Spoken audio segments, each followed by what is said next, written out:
What up? What up? Welcome to another episode of Two Lost Conversations. This is where we are talking with some of the Two Lost community. We want to hear about their journey, their ups, their downs. And today we are blessed to have another talented independent artist, Cydnee with a C. Cydnee, how you doing? I'm doing great. Awesome. And you got to make so it's Cydnee with a C. Obviously, most people would just kind of default to spelling Cydney with an S. You had to make sure to let them know that it's Cydney with a C. This your government name Yeah, spelled with a well, C, or do no. you not want to? Or Hold where'd the name up. come from? The name, hold on. Cham The Let me, one moment. Come on, bring your ass out here. Get out. Get out. Go bark out there. Goddamn. All right. There you go. So I'm from Atlanta. I used to wait tables. And Okay. I used to just, that was just my whole thing. My whole thing was, hi, I'm Sydney with the C. No, hi, I'm Sydney with the C. And it just kind of stuck when I was making music. Because it just, I don't know, it just personifies me better than just Sydney. Okay. Cool. So, and when did you start? When did you start making music? When I was little, like I was in a singer with my cousins. We used to sing, we used to do all types of stuff. So I mean, I've been making music since I was little and singing since I was little. But seriously, um, I came out with my first like EP in 2017. I started Mhm. recording like consistently in 2015, 16, and yeah, like I've always been taking music seriously. But I've definitely taken it the most seriously I've ever taken it in the past couple of years. Is very Music is a lot. Okay. So let's talk about that. Obviously, as an independent artist or any artist, you're gonna have its peaks and valleys, right? Like it's some high highs and some low lows. Let's talk about, some of the frustration. No, let's talk about more, let's stay positive first. Let's stay positive. Let's talk about some of the things that have kind of kept you in it, giving you just giving you encouragement and how you've even lasted from the 2015, 2016, where you started to take it serious to now we're in 2023. What are some of the things that have kind of kept you going? I mean K-pop. Okay. Because the K-pop scene is always it's always something fresh, new, and crazy going on.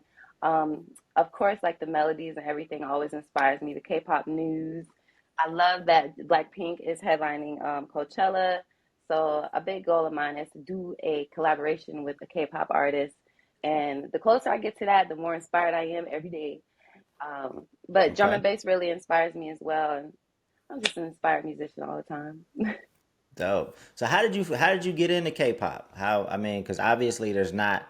You can might be able to educate me, but it don't seem like there's a lot of black folks that love K-pop. There might be pockets now, but how did you fall into it? Right. I mean, there's like large pockets of I thought I was the only one. But it's like YouTube, to be honest. Hmm.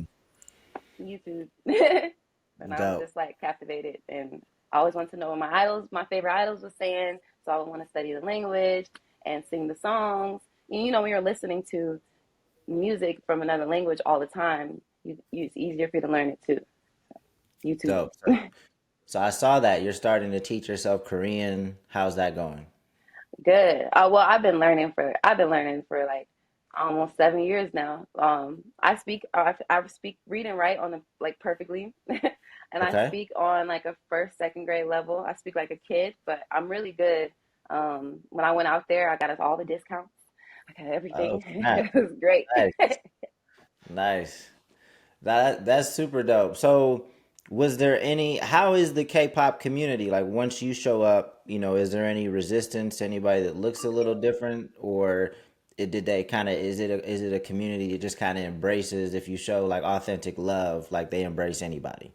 Oh, they embrace anybody as long as you show authentic love, as long as you're respectful, and and the K-pop fandom embraces anybody. The Korean culture embraces anybody too. Like they love when you learn their language, you Mm. know. They embrace you with open arms, like, oh, let me try to tell you doing so great. Dope. That's super dope. Yeah, no, I mean, obviously, the love that you have for the culture is authentic. If you're going to take a step to actually learn the language, go out there and really learn the culture, obviously, it's super authentic. So I'm sure that goes a long way. Is the music now, so you're singing in both English and Korean? I have records out where I'm singing in both English and Korean, but the Confessions of a Fangirl is just English. And Okay. it's just Confessions of a Fangirl. I am working on the EP though. I'm thinking about calling it Soul Food, spelled like Seoul Korea, that has Mm, Korean in it, and there you go. English, right? Because I have a lot like I have Korean and English songs as well, but for this EP, it's just drum and bass, English. But Boy Toy has Korean and English on it, which is out, and so does I'm Different. That was the first record I released with both Korean and English. That would be an amazing name for the project. Obviously, it would make a ton of sense and hopefully communicate to people, get people interested in your story. That people just kind of see the name. They might be like, "Oh, wow, like why, what is this?" It might pique a lot of people's curiosity. I think that name is amazing. Um, so what about some of the frustrations and how have you kind of plowed through? Like what have been some of your frustrations, over the past 5 or 6 years that you've had to kind of get over? What were some of those? Um, I mean, the struggle is real, of course. I Hmm. definitely struggled out here and slept in studio. I lived in a studio for 2 years. Damn. Um, yeah, like just grinding, and I engineering was like my side hustle, and I think right now what I'm challenged with the most is just doing everything myself. Because like I do a lot of stuff myself, but it's like a blessing and a curse Hmm. because it's a lot of work. Mixing, mastering, shooting, just so much. So I'm grateful for a team to really help me out because that's been something I've been struggling with lately is just keeping up with everything. Sometimes you can't pass it off because nobody's gonna do it like how you do it. So Hmm. it's that's been like a difficulty. In the past, a big difficulty of mine was just kind of honing in on my sound because my old production team they didn't want me to learn Korean. They thought it was lame. They was like, "You Hmm. black, you from Atlanta, what you doing?" And uh they wanted me to sing about like VVS's and like my Johnny being wet and like stuff like Hmm. that. And I'm just not that I just shot for a song called Thotty yesterday. I mean, that's the closest I'm gonna get to that kind of artist, but it's cute. It's like Thotty yaddy like that Thotty, you know. Um, but a big struggle for me in the past was just really solidifying who I was as an artist in this whole thing, what Hmm. my style is. Not I wanted to just jump into the whole hypersexualism, being surrounded by culture, by the trippy reds and the smoke perps and everybody, but I'm over here watching K-pop like, and everybody's like, "What's wrong with you?" And I'm like, No, I think that's what's dope just about, independent music today is that, you could be yourself and nobody's like super different to the point where there's only one of you. There's a community for you somewhere, right? Like and we yeah, typically can find them now that we have social media. We can find our pockets, and sometimes it's big. Sometimes it's a very big community. That you can authentically tap into. Because I saw when I was listening to some of your music, I saw some of the songs because you're featured on a few with Trippy Red songs, right? mm-hmm. How did that initial connection start? Like, how did you start meeting him as? Where did you meet him? The studio that I was like my old studio I used to sleep in, Hmm. called Hayway Recordings. At the time, Trippy he was coming up. He had like 40K. When Hmm. we did the first record, I had to release that record first with King Los actually. Um, Okay.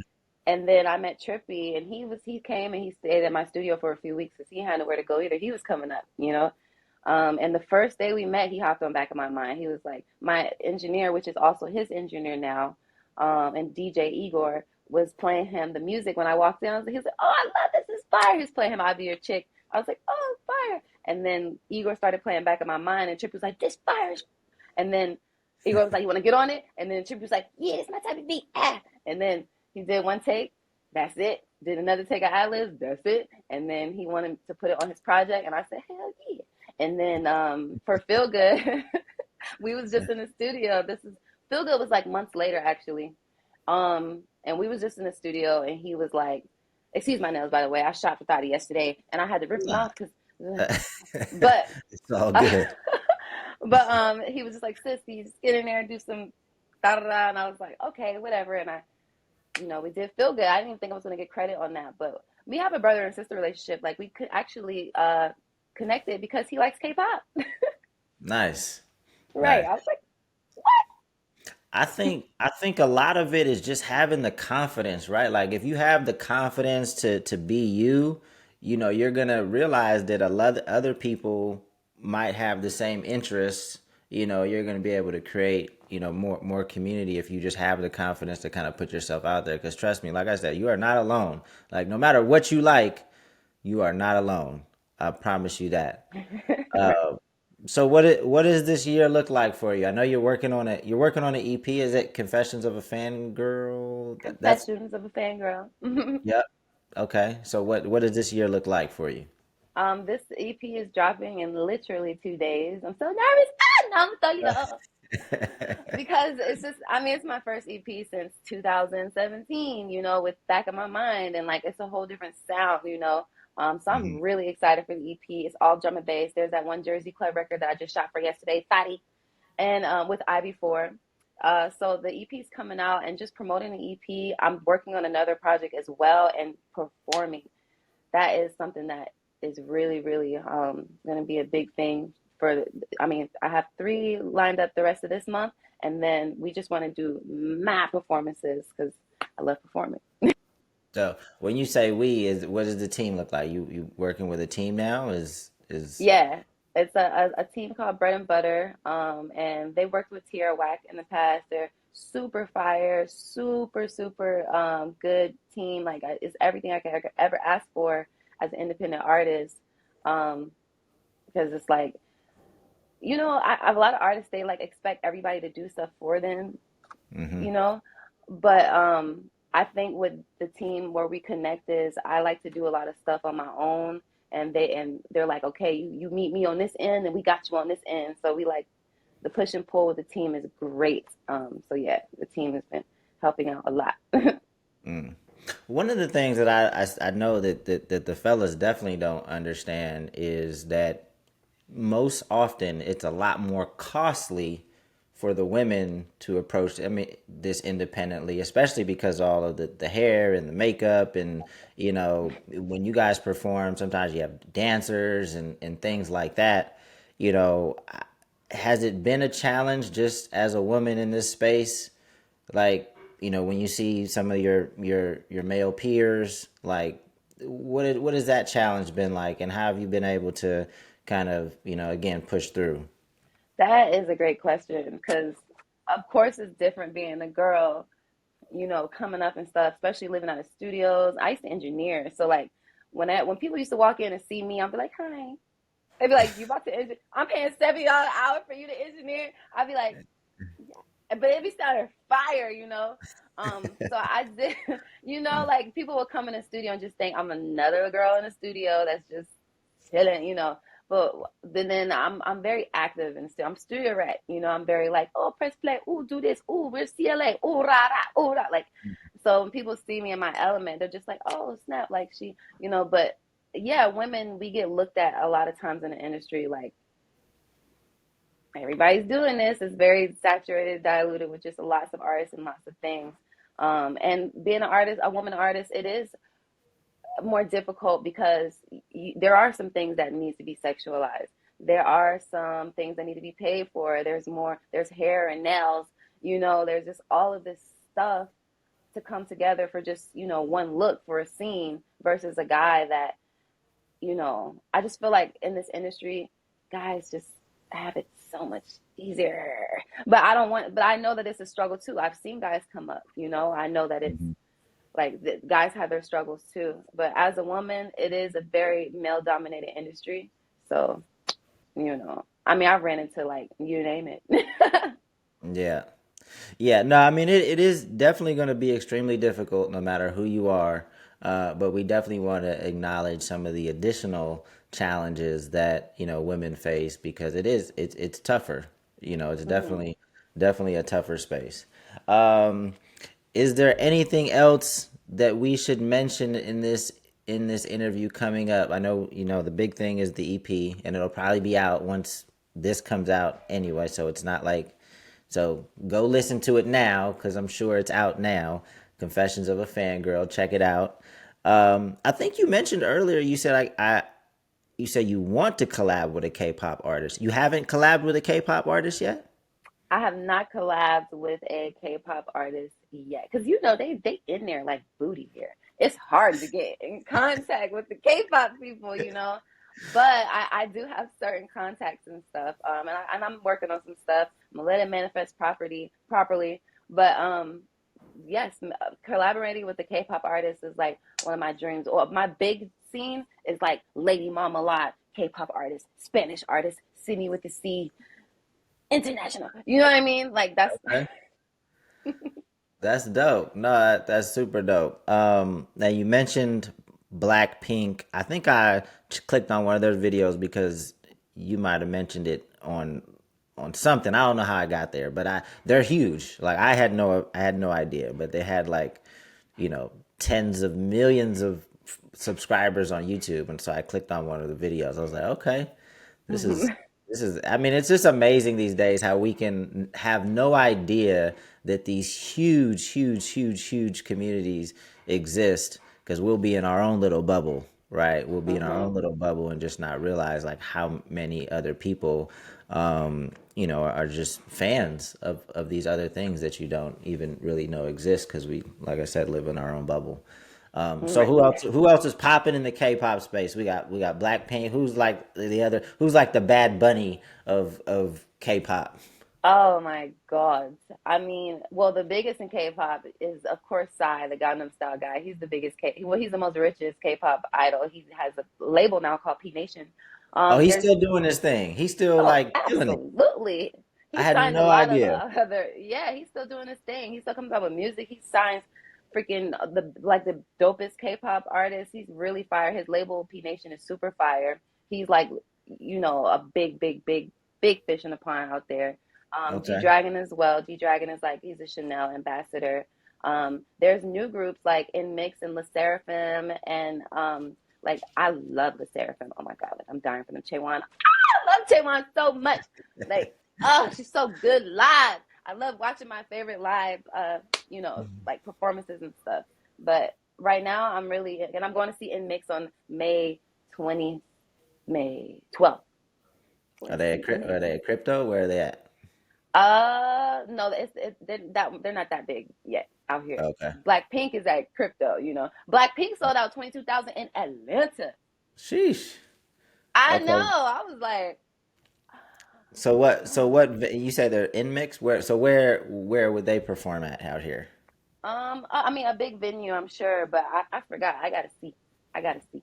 Maybe It's like probably not. It's probably gonna be like 4,000 there, okay. for in mix, which is still kind of a lot.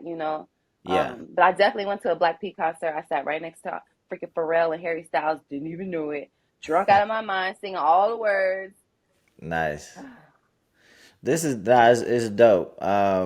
Why don't we wrap this up? Let people know where they can find you on. I don't know you use Instagram the most, social in terms of social media. Instagram or Yeah, I use Instagram. You can follow me on YouTube. YouTube is my biggest platform. okay. And then the EP's coming out on all medias and stuff. Confessions of a Fangirl, which is basically the whole EP as a whole is finding a community. That's what Cry Alone is about. Finding a Dope. Dope. community. Oh, and then lastly, just a couple questions about because you said you've been using Two Laws for about 4 months now. Is there anything that you feel like we could do a little better? Is there anything particularly that you like about the platform? Even though this is a Two Laws interview, you could still give your feedback and constructive criticism if it's not a 10 score. How can we help? How can we support? I've honestly, I came from DistroKid, and I like Two Lost. I like that my company has like a relationship with Two Lost, so I was with the Switch. Hmm. Um, I like how you can actually switch out. your masters. Like we had to switch out one of the masters, and it was a little process, but I liked how we were able to do that because I master everything myself. And Hmm. sometimes I'm like, all right, this is perfect. Get it. Let's get it. And then I'm like, ah, this one part. And I'm back in there like, and like, just getting everything together. It was just a lot. So that one master switch out that I had to do was very, very convenient, you know. But I like two loss. Nice. Yeah, you're an artist. You guys never feel like anything is done, right? So there's Right. always going to be updates to there's new mixes, there's going to be new cover art, it's never done. Hmm.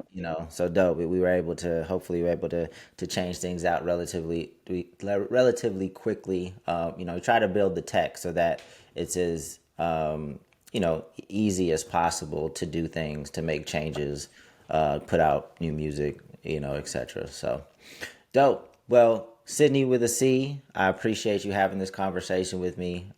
It's amazing. Good luck to you, and I hope that Confessions of a Fangirl is amazing. Continue to promote it. These days you can just continue to if you believe in the content, there's no timeline for promotion. You just keep breathing life into it. So hope everything goes well. And again, thank you very much for being on this. I don't know if it's a podcast, but having this conversation. Check out Cydnee with a C. She's available on Spotify, Apple Music. And reach out to her if you're a K-pop fan or if you just enjoy her music. Reach out to her, rock with her. This has been another Two Lost Conversation. Cydnee with a C, and we're out. Peace. Peace.